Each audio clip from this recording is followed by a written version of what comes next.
Let's speak to Harry Phibbs from Conservative Home and Matthew Syed, columnist for the Sunday Times and the Times, with us in the studio. How are you, Matthew? I'm good, Ian. Great to be here. Good. Nice to have you back with us. Harry, good afternoon to you.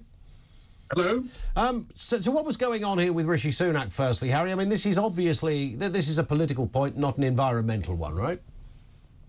Well, I think what he's doing, which is very brave, is that he's treating the voters like grown-ups instead of children. He's being honest about the costs involved, and this is something that it doesn't really come as a great surprise. But the reality is that these costs are so huge that they were never going to be politically acceptable. The idea of forcing people to spend £10,000 on a heat pump, for example, and so I think it's in a way he's sort of breaking the spell that instead of there just being people being told that this is what's going to happen, and there's no debate, there's no consideration about the costs of it. He's actually now saying no, we're going to be realistic about it, and we've got to be proportionate, as he's put, but he didn't face up to the choices. So I think it does actually make the general election more interesting. I think some of the listeners who might have been saying last week, oh well, Keir, Rishi, Conservatives, Labour, what's the difference between them? There is now a difference, and I think that probably we will see the Conservatives getting some benefit from the announcements. So incredibly expensive, Matthew, and that's one of the reasons why Rishi Sunak has rode back on this. It's just too expensive. People can't afford this kind of stuff, and perhaps aren't even that engaged with it anyway. So it's quite an easy move for the Conservatives. Yeah, for me, I don't think it's really about electoral politics. It's much bigger than that. If you just take a step back, when we first started getting oil, one of these great fossil fuels, we got the easy stuff first, sweet crude from near the surface. And so it was easy to extract. You only had to expend 1 barrel of oil to get 60 back. Now we're having to go offshore. We're having to frack. We're having to refine tar sands. It's very energy intensive. We're only getting 5 barrels back for every barrel in the extraction process. So the amount of net energy that society has from fossil fuels is declining and actually collapsing. And that's the energy we use to light this room, to build this table. It's an embodiment of energy. And that's why we feel constrained. Does it feel like we're living in a constricted world, a claustrophobic world? It's because the net energy available to civilization is declining from fossil fuels. That is going to carry... This is not an economic point, a political point, it's a thermodynamic point. We have to transition. The question isn't net zero. We have lots of fossil fuels, but their quality effectively is in serial decline. What we need to do is set out a strategy to make this transition. Chinese Communist Party, Made in China 2025. They're investing in renewables. They're also, for what it's worth, building coal-fired power stations and gas ones too. The Inflation Reduction Act in the United States, the EU's building out a policy. The UK is all over the place. We don't have a coherent strategy, and that's why what businesses are hearing from Sunak is not a strategic bet on how to get to net zero. It's a tactical ploy to try and create a dividing line at the next election when we need to be looking 20, 30 years ahead. I find it an embarrassment, Ian. Well, I mean, it's interesting what Matthew says there, Harry, because would that not have been, from all politicians, rather than telling us that we're all going to die and that Armageddon is, literally half an hour away, surely just the practical point that we're just going to run out of this stuff. We haven't got this. It's simply not going to exist. That would have been surely a far more intelligent way and digestible way for the electorate, Harry, to have bought into this. Right. No, I don't agree with that. I think that if we look at what's happened in the United States with the shale revolution, they've had an absolute increase, a huge increase in supply of energy, and it's been at a lower level of carbon emissions than the traditional fossil fuels. A lot of the scaremongering about earthquakes and so on has been disproved, and I think it's a shame that we haven't taken that opportunity. Of course, the irony is that we're now importing shale gas from the United States, and of course that's much more expensive having it in the form of imports and takes up more carbon emissions. But we don't know, of course, what the technology was going to provide in terms of hydrogen. But if the past is any guide in terms of the remarkable technological innovation that we've had, we've been able to greatly increase our prosperity in terms of the looking back over the decades and the centuries in terms of the energy supply, and we've done that with improving the environment. I mean, one of the points Rishi Sunak made is that we should be proud and actually take note a bit of the environmental progress we've made in terms of reducing carbon emissions, but also, I mean, clean air, of course, is dramatically cleaner than it's been in previous years. So there's too much gloom and doom, I would say. There's a lot of gloom and doom. We can always do without that, of course. But Matthew, I mean, the fracking thing. I mean, frack till our heart's content.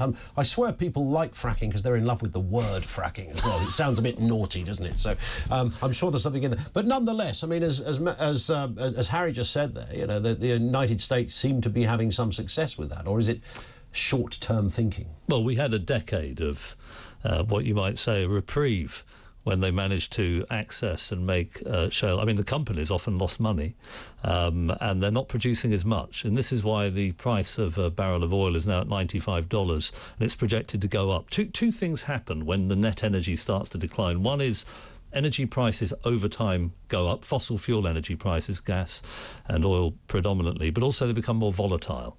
This is not a basis for the future of our civilization. So we have to move. I'm very in favour of more nuclear fission power stations. I think the world should be taking a very big bet on nuclear fusion. That would fundamentally transform civilization in the way the Industrial Revolution did. It's a lengthy process, though. It's a lengthy, and it's not certain we'll ever get there. The scientists are slightly divided on nuclear fission. We do get a lot of energy from that, and it's a terrible mistake. Germany in particular, but I think we should have made a bigger bet because we'd have learned more about how to do it efficiently had we started building out more power stations. What about the politics of this? I mean, Harry said there is a divide there now, whatever the details of this, because let's remember Rishi Sunak is not ditching the net zero 2050 thing. He's just going about it in he's recalibrated the diary, as it were.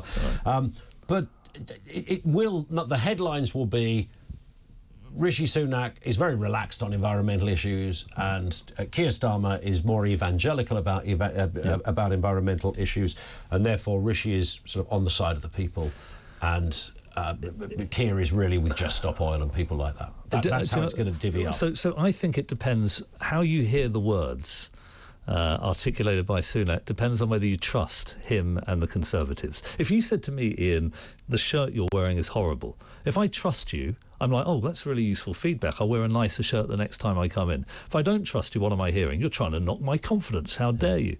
And I think when Sunak said what he said, you don't trust him. You don't think that he's got a coherent plan. You think he's doing it for tactical reasons. This is why Ford came out horrified at what Sunak had said, because they've made investments on them.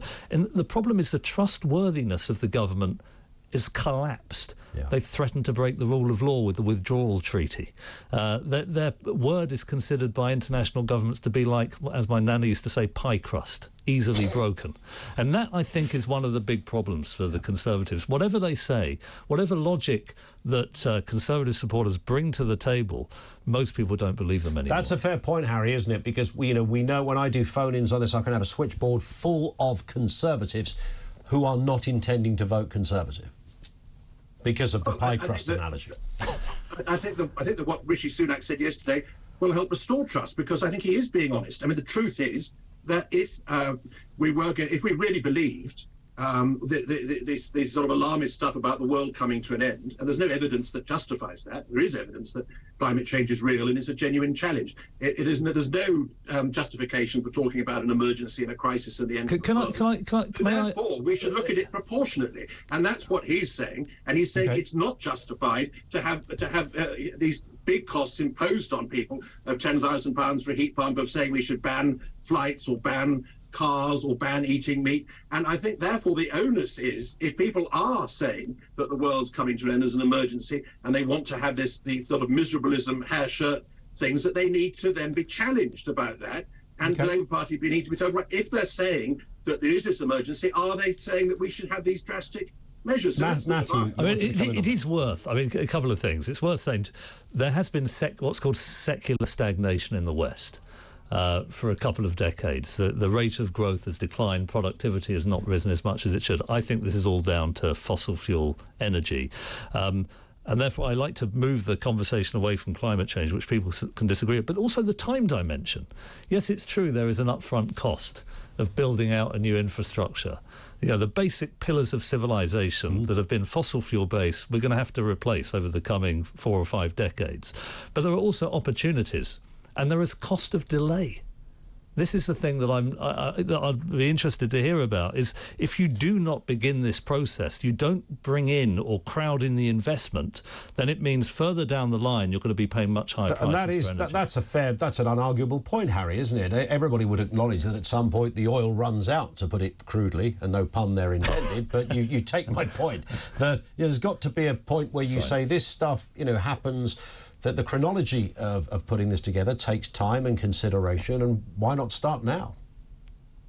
Well, I would absolutely agree with Matthew about is the delays involved, and the planning process is absolutely ridiculous. And compared to, obviously you're going to have bureaucracy, but compared to other countries, it takes far longer for us to build things here, whether it's housing or facilities to provide the energy we need, whether it's a nuclear power station or anything else. So, of course, we don't know what's going to happen, which of these new technologies will succeed, and how quickly the costs will come down of innovation. All I would say is that I'm optimistic.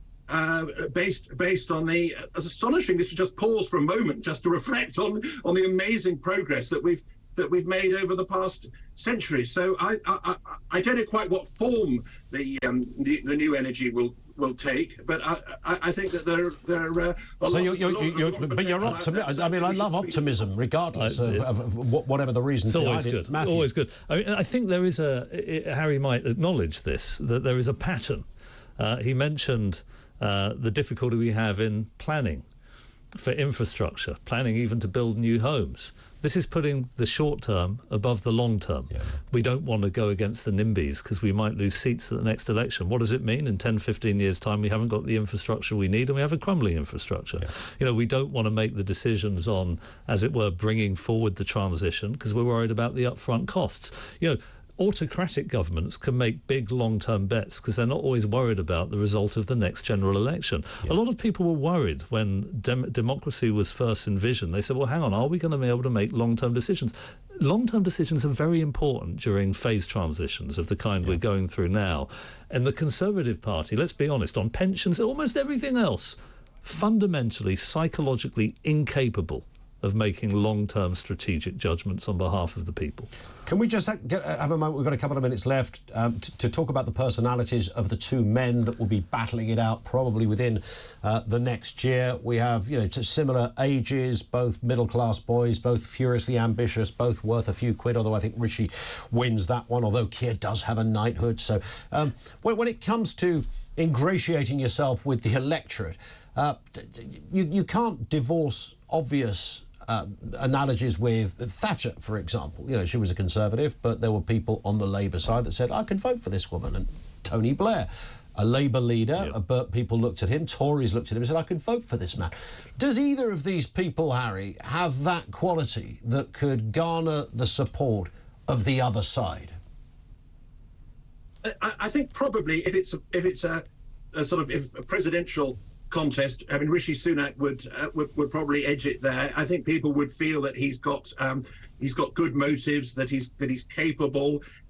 He very much looks at things in a technocratic way, doesn't he? As a balance sheet, which maybe isn't that exciting. But on the other hand, people might feel that's responsible leadership. I think Keir Starmer. I don't think people would be frightened of Keir Starmer, so I think he might be more reassuring for Conservatives certainly than Jeremy Corbyn was. But I don't think either of them are inspirational. I think that would be fair. Yeah, that's a good word on this, Matthew. I mean, in terms of having that, I suppose it's down to the X factor thing, isn't it? I mean, I know we often look through rose-tinted glasses, back at leaders and say, well, they were fabulous at the time. You know, Churchill is the chief beneficiary of positive headlines, but you could easily carve out a very different narrative about Churchill. That's true, but remember, Churchill lost in 51, and Attlee came in, who was not charismatic, didn't have the X factor, but helped to build the welfare state and made a number of other reforms that were very important.